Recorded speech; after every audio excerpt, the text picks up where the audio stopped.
Mrs. DeLanie Young it is. Yes. Yeah. From what I've found out is you're a mother of 3 boys, which you're raising here in Telluride, which is really interesting, but not the reason we're talking here today. Or maybe we will, in a way. Just the day before yesterday, as we're sitting here, the town of Telluride had its mayoral elections. Is that correct? Or how do you say that? We had our regular election, which included other items as well, but in fact, the mayor race was also on that ballot. What else was on the ballot? Just because we had 2 seats open on our town council, and we had votes for funding the library, which is enormous for us. It's a great resource here in town and for the larger community. And we had a wastewater treatment plant ballot measure.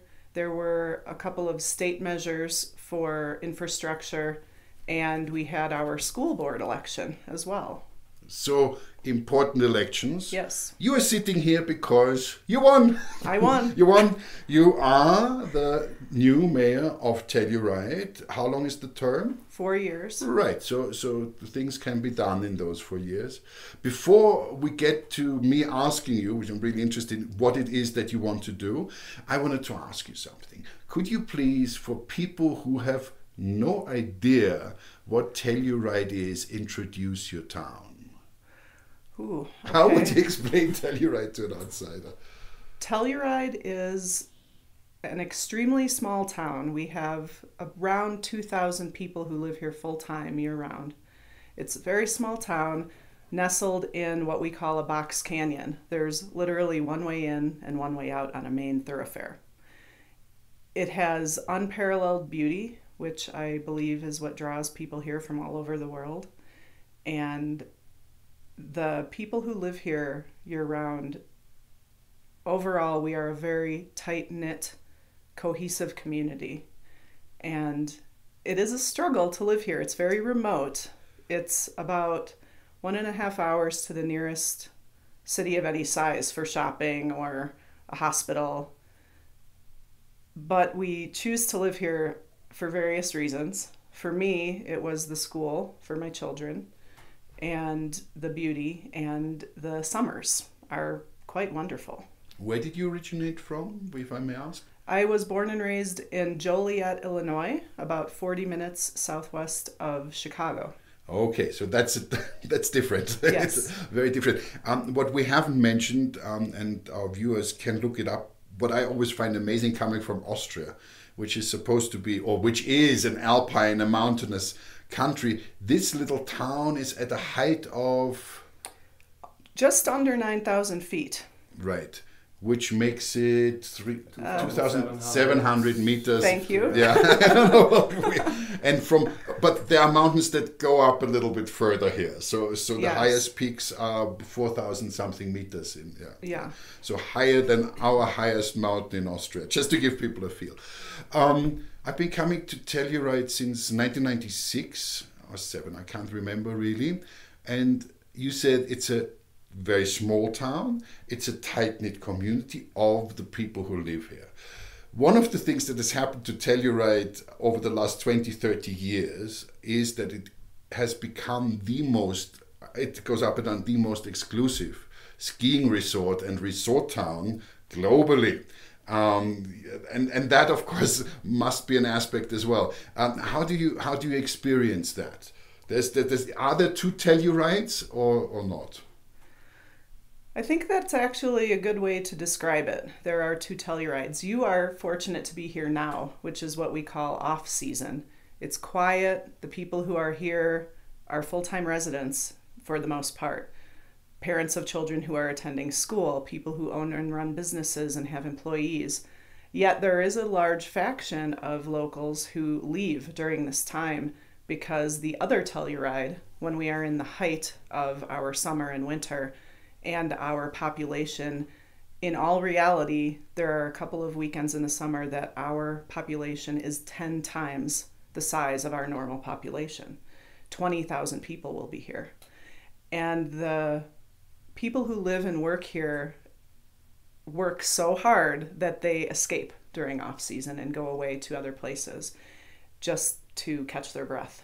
Not surprisingly. I mean, Telluride had always, since the ski resort started in the 70s, slowly, late 70s, always had a very strong winter season, but over the last, I would say 15, maybe even 20 years, the summers have picked up with all the festivals. Just for people who don't know that, there's an extremely active and very interesting summer program. There's Bluegrass, Wine Festival, the Mountain Film Festival, the Film Festival, yes, which has become so important now. There's original thinkers and so on and so forth.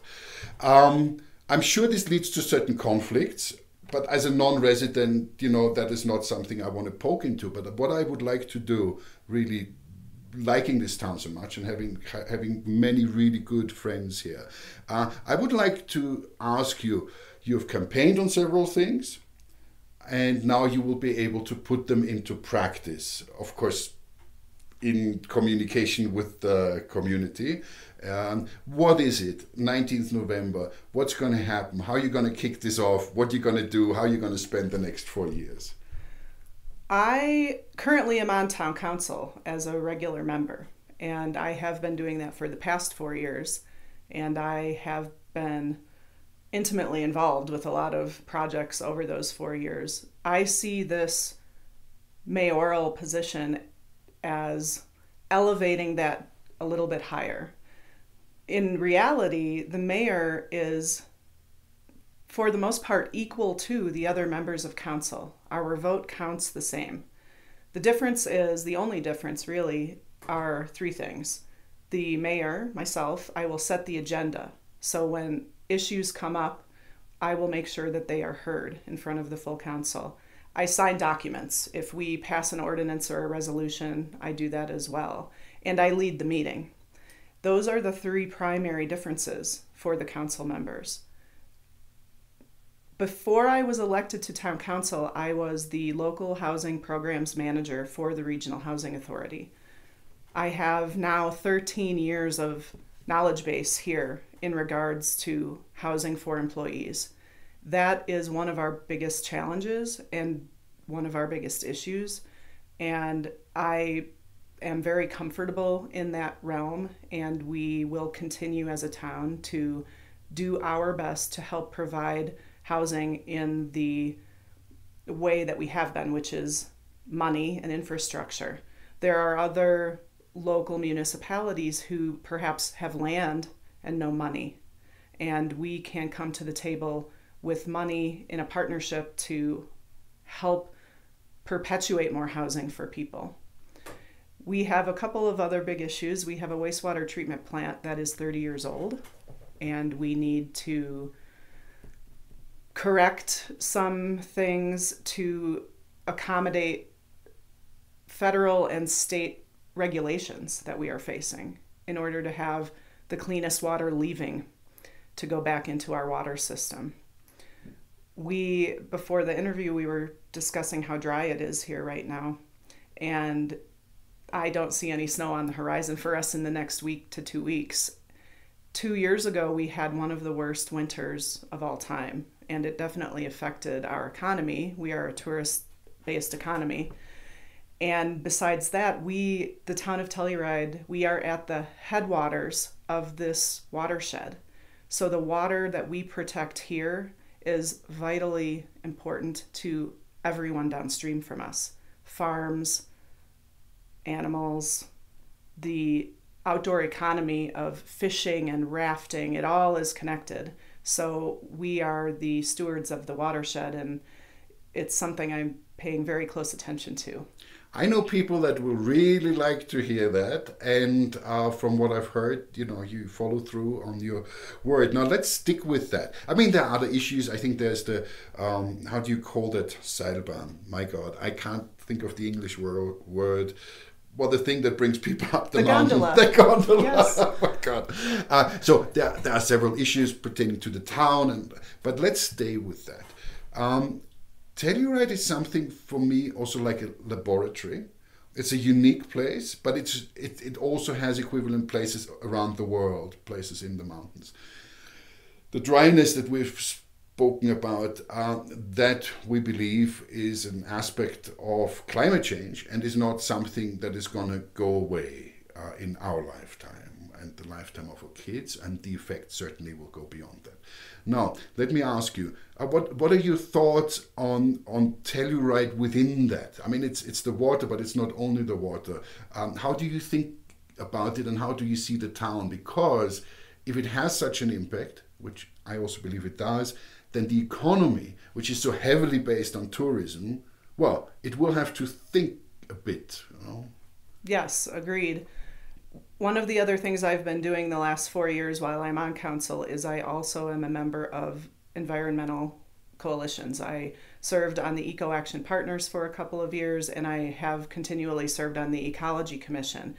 And we are trying to approach things going forward with a more action-based attitude. We just had our meeting on Wednesday, actually, for Ecology Commission, and we are doing our work plan. Telluride, because we are so remote, and we are a world-class international destination, the carbon footprint that we have is much larger than any of us would like to admit to, but it is a fact. People have to fly to get here. People have to drive to get here. That is just the fact of the matter. We, as a community overall, want to strive towards carbon neutrality, sustainability, and do that in any way possible. The wheels of government move slow, for better or worse. There are processes that have to be attained. I think that being a world-class international destination, one of the best things that we can do is to educate anyone and everyone and become an example to people who visit here. Every stride that we make to protect the environment, to reverse something that we have done to contribute to climate change and try to reverse that or at least alleviate that, we can send that knowledge home. This is what we're doing. We have brochures that say, live like a local or be like a local. And if we can set a good example, I think that that can potentially shift someone's attitude in their home when they go back home. I'm a lifelong learner. I think if anyone learns one thing every day, then you've had a good day. This is true what you say, because I can personally attest to that. Telluride was the first place, I don't know how many years ago, where the grocery market, we don't need to advertise now, it starts with C, but though actually did not pass out plastic bags. And then Paris followed, and now the European Union, I think, is making that a law for all European member states. So I think you're absolutely right. So off the top of your head, can you imagine a few other things that you'd like to see? Absolutely. We have been working behind the scenes for over a year on single-use plastic ban in town. It is complicated due to state law that is in place. And as a town elected official, myself and my colleagues are watching closely. We are hoping that in March of 2020, the state will rescind some language in the Colorado law that right now does not allow a municipality technically to ban plastics. It was originally thought of as a good model because they wanted to encourage plastics recycling in the 90s, which was a great idea at the time, but we've come so far and now we see the reality of what plastics are doing, and there is no market for plastics recycling to speak of anymore. And now we need to go back, and instead of reduce, reuse, recycle, we need to think of refuse, reduce, reuse, recycle. Don't buy the product. And if we can be patient and wait for the state to do the right thing, hopefully, I believe municipalities and cities in Colorado will follow. We are waiting with bated breath to see that come through. It would mean no more single-use plastic cutlery from a store. Takeout containers would have to change. All of these things would have to be looked at differently. And even though we are in the mountains, nowhere near the ocean, and some people say your plastic waste, does it really matter? You're so far from the ocean. Well, yes, because it all goes somewhere else. And so that's one item I would really like to help facilitate, and hopefully in this first year of my term. And we have a regional transportation system that is quite new. It's only 1.5 to 2 years old, but we just added another member regionally. So the more we can encourage and educate about our regional transportation and the more we can expand it, it will reduce our carbon footprint significantly. And the other big one for me right now for climate change locally to make a big difference is composting. We have more than 60% of our waste stream leaving Telluride and the general area here is compostable. That's extra weight on more trucks, which increases the greenhouse gas emissions from the vehicles. We have a product that we could keep here and turn into something that's usable for yards and gardens, and it's a very big piece of the pie for us, compostable waste. Interesting. I know some people who would also like to hear that because they have been working on this for a long time. And let me ask you this, like in this way. You have a number of non-profits and organizations here who are interested in working for all kinds of topics. Extinction, various aspects of agriculture. The composting is part of work that people have done here already over the years. Do I understand it that you actually are actively inviting those NGOs and NPOs that are in Telluride and the region to contribute and to work together with you to come up with the actual pragmatic solutions that not only this place needs? Yes, the short answer is yes. Collaboration for me is the key element to any of these projects working for us, whether it's the wastewater treatment plant or having a better relationship with the school district to come up with ideas that a community-wide effort could happen for composting, transportation, all of it. So yes, we have, I would say, at least 7, maybe 8 organizations that are interested in environmental impacts.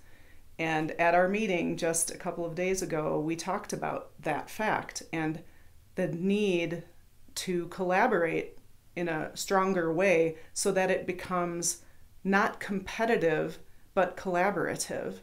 And it shouldn't be competitive. We all want the same end result.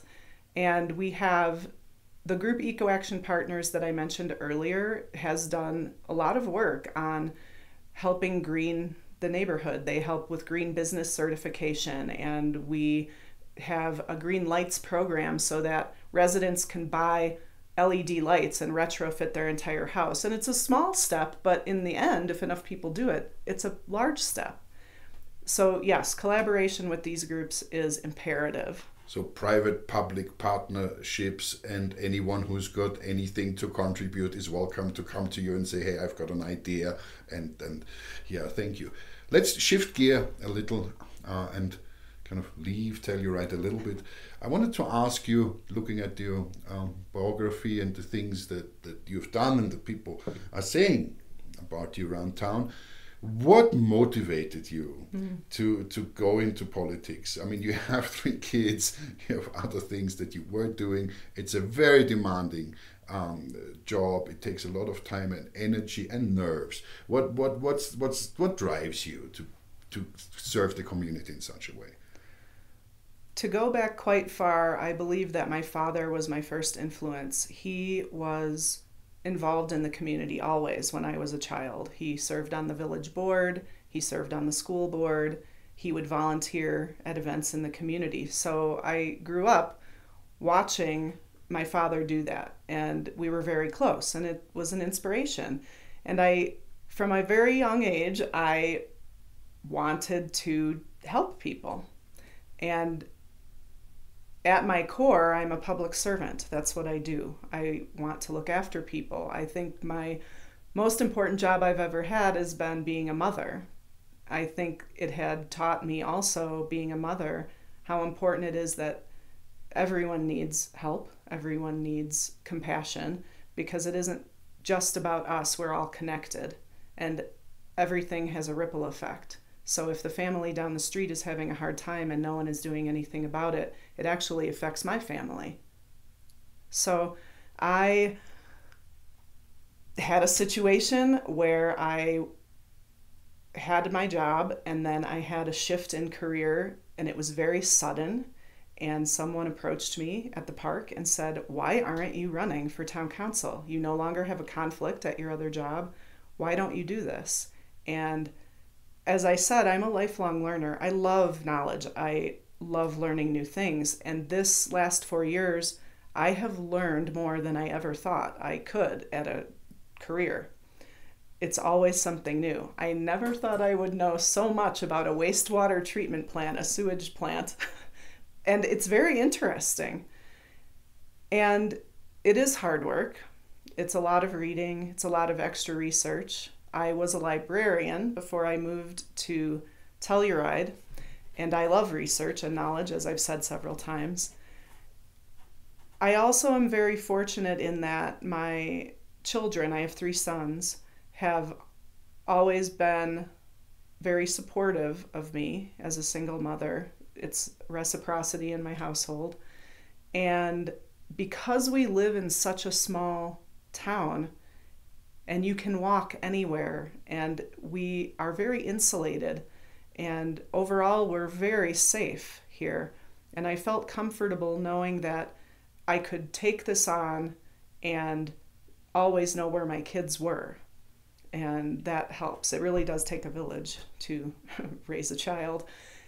And then a few years ago, 5 years ago, I met a scientist here in Telluride who is now my husband. And it is really with his support that I am able to take this one step further and do a job that's going to be even more demanding as the mayor. I'm a public servant. I can't walk away from what I am, and that's what I'm doing. Yeah, shout out to the kids and the husband and the community. I was wondering if I would ask you this, but as we as Europeans are traveling around here, mainly in order to communicate and understand the US better, I will ask you that. When you view the US from the outside, it appears to be, and it's not the only place in the world right now, extremely contentious in the political field, vitriolic, full of very, very unpleasant rhetoric and what seems to be deep antagonism that I personally have not experienced or can't remember in my lifetime. How do you view that? Is that true or not? And how would you, as the representative of a community, say that one could alleviate that, conquer that, heal that? That's a big question. It's a big one, I know, but but you spoke about community, you spoke about those essential things, and so many people are so separated in the world. So maybe somewhere there's your answer. I don't know. I think looking at it from within the United States, that we, people in my world, and I think that number is growing, see it how people viewing it from outside the US are viewing it. It's embarrassing. It's very upsetting. And again, I go back to Telluride being a world-class international destination. I believe that people come from outside of the US and think this is what it's like. And when they get to come to a small town and have a few conversations with people who live here, they understand that it's not all crazy. And some of us are very confused by what's going on and upset by what's going on as well. And I think having conversations is at the core of understanding everything and having that personal interaction. We're in a time of technology that people are very disconnected, and what they see on the TV, what they see on Facebook, what they see on Twitter, it's becoming reality, and this is what's real. I would encourage anyone and everyone to just have conversations. This experience goes back for me several years. When I was still living in Durango, Colorado, and my kids were quite small, I picked up a woman hitchhiker just outside of Durango on my way to Telluride to visit my brother, who lived here at the time. And it was a young German woman. And she rode in the car with myself, and I had 2 children at the time. And we had the most amazing conversation for 2 hours driving up to Telluride, and her view of what she thought life was like in the United States was accurate to an extent, but she was missing an entire other large part of it. And I think it really affected her. And she stayed the night with my family that night, and we had breakfast the next morning. And she said, "The things you have told me, no one in my community understands this, and I can't wait to go home and share that story." And you very briefly brought up original thinkers. I am so grateful that that event has come to our town. It's based on storytelling, and I think that the communication is key in globally understanding these different places. And the U.S., you're right, is not the only place facing these contentious attitudes. Locally, to bring it home locally, that divisiveness in our country has absolutely infiltrated this small town of Telluride. That is also one of the reasons that I decided to take this chance and run for mayor. I bring a level of compassion to all of my work that I felt was missing, and it was harming us. Having that compassion and understanding that every single person is going through something and that they are going to defend their way of life is important. I also believe in the greater good for the community as a whole, and so any decision that is made could affect someone in a way they do not like, but if it benefits the whole, we have to help each other get over those obstacles. And communication is the only thing that does that. Yes. Mm-hmm. Thank you. Let's round it up. Out of all the things that are coming to us constantly now because of that media saturated, oversaturated world that we're living in, what is the single most topic or thing that worries you the most, and that you're concerned about the most? I am and have always been a seeker of and a defender of the truth. And interestingly, taking it back to original thinkers, I 2 years ago went and listened to several discussions, and a British journalist was there on a panel and said, "The truth doesn't matter." And it viscerally affected me. After the discussion was finished, I approached him, and I don't normally do that. I let people go about their way. We all have a job to do. That's your job. And I said, "Do you really believe the truth doesn't matter?" And he was taken aback, and he said, "Do you think it matters?" And I said, "I think it's the only thing that matters." There's an argument that some people make that my truth is different from your truth, and their truth is different from their truth. Facts, things on record cannot be, well, they can be erased. We hope that they won't be erased. And we need the facts and fact-based truth, climate change. We need that to get out there to the people.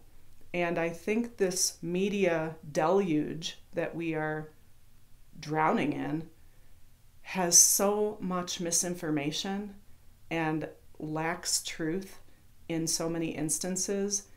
And for some people who either don't have time, don't have the education, or just are completely apathetic and don't care, that misinformation, as it gets disseminated among the masses, is causing the divisiveness and causing people to do things that I don't think they would normally do if they were given the truth.